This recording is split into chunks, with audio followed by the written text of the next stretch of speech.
Hello বন্ধুরা, আসসালামু আলাইকুম। Welcome to our channel. আমাদের এই চ্যানেলে স্বাস্থ্য বিষয়ক নানা পরামর্শ নিয়ে আমি চলে আসলাম, এস এম নুরুল আলম, আপনাদের মাঝে। আমাদের আজকের আলোচ্য বিষয় হচ্ছে যৌন সমস্যা প্রতিরোধ করা যায় কি না, প্রশ্নবোধক চিহ্ন। তো প্রশ্নবোধক চিহ্নটা কেন দিলাম, এটা কিভাবে প্রতিরোধ করা যায়, এই বিষয়গুলো আজকে আপনাদের সামনে আমি শেয়ার করব। কতগুলো কারণে কতভাবে আপনি প্রতিরোধ করতে পারবেন সেই বিষয়গুলো আপনাদের সামনে তুলে ধরব এবং এগুলো আপনাদেরকে বোঝানোর বা শেখানোর চেষ্টা করব। তো বন্ধুরা, চলুন চলে যাই মূল আলোচনায়। তবে তার আগে যারা এখনও আমার চ্যানেলটি সাবস্ক্রাইব করেননি, please subscribe my channel and press the bell icon, যাতে পরবর্তী নতুন ভিডিও আসলে আপনার কাছে নোটিফিকেশন পৌঁছে যায়।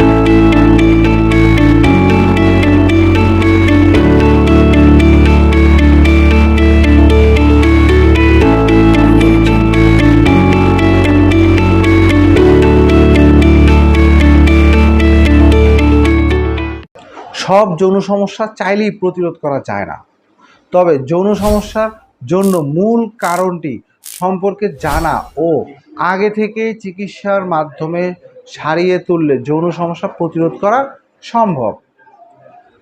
ভালো যৌন জীবনের জন্য যৌন স্বাস্থ্য নিয়ে একজন পুরুষ নানাভাবে সচেতন থাকতে পারে। যেমন চিকিৎসা নেওয়ার সময় আপনার চিকিৎসকের পরামর্শ নিতে পারে এবং সেগুলো অনুসরণ করতে পারে। অ্যালকোহল গ্রহণের পরিমাণ সীমিত করুন, সীমিত না, অ্যাকচুয়ালি অ্যালকোহল গ্রহণই করা যাবে না। অ্যালকোহল থেকে দূরে থাকুন, 100 হাত দূরে থাকুন। এটা ধর্মীয়ভাবেই হারাম করা হয়েছে। যেহেতু এটা ধর্মীয়ভাবে হারাম করা হয়েছে, এটার পার্শ্ব প্রতিক্রিয়া আপনার শরীরে থাকবেই। আপনি কম নেন আর বেশি নেন, বিষ তো বিষই। আপনি বিষ কম খেলেও মরবেন, বেশি খেলেও মরবেন। তাহলে কম বেশি কোনোটাই খাওয়ার দরকার নাই, আমার মরারও দরকার নাই। আমি এই জন্য অ্যালকোহল খাবই না। তাতে আপনার লাভ হবে, আপনার যৌন জীবন আরও বেশি স্বাচ্ছন্দ্যে কাটবে।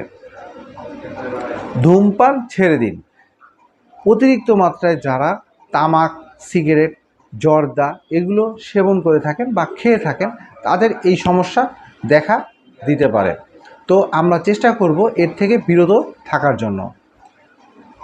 যে কোনো ধরনের মানসিক বা আবেগ বিশেষ বিষয় চাপ, যেমন উদ্বেগ, অবসাদ থেকে মুক্ত হওয়ার চেষ্টা করুন।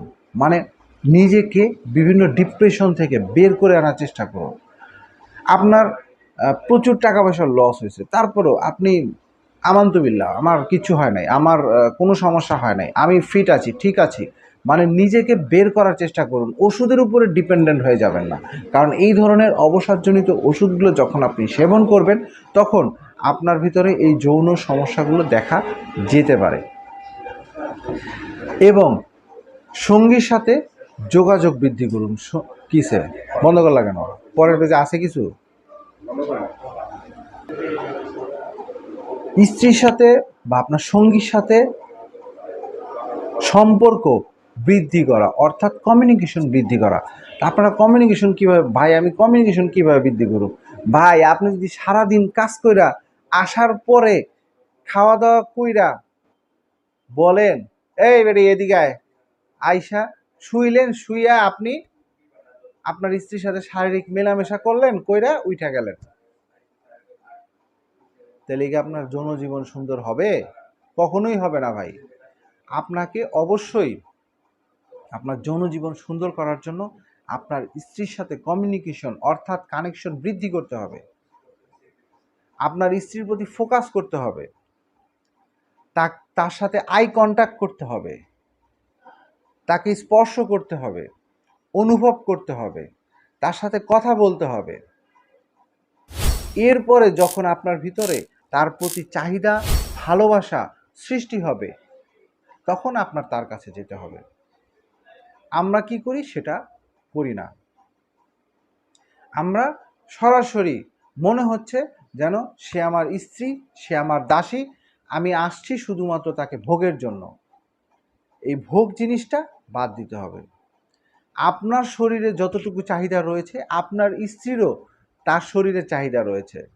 তো দুইজনই যখন সমানভাবে চাহিদাটা চাইবেন, তখনই আপনি যৌন জীবনে সফল একজন পুরুষ হিসাবে নির্ধারিত হবেন। তো বন্ধুরা, যদি আমার এই ভিডিওটা, এগুলো কিন্তু সব শিক্ষামূলক ভিডিও, আমি কাউকে ছোট করার জন্য বা হেয় প্রতিপন্ন করার জন্য এই ভিডিওগুলো করছি না। যদি আমার এই ভিডিওতে কেউ কোনো ধরনের কষ্ট পেয়ে থাকেন, অবশ্যই আমাকে ক্ষমা করে দিবেন, কিন্তু এটাই বাস্তবতা। তো বন্ধুরা, আমার এই ভিডিওটা যদি আপনাদের কাছে ভালো লেগে থাকে, লাইক, কমেন্ট, শেয়ার করে অন্যদেরকে দেখার সুযোগ করে দিন এবং সারা দুনিয়াতে, সারা বাংলাদেশে এই বিষয়গুলো জানানোর চেষ্টা করুন। তো আজকের মতো চলে যাচ্ছি, তবে যাচ্ছি না, ফিরবো নতুন কোনো সময় নতুন কোনো তথ্য নিয়ে। ততক্ষণের জন্য আল্লাহ হাফেজ।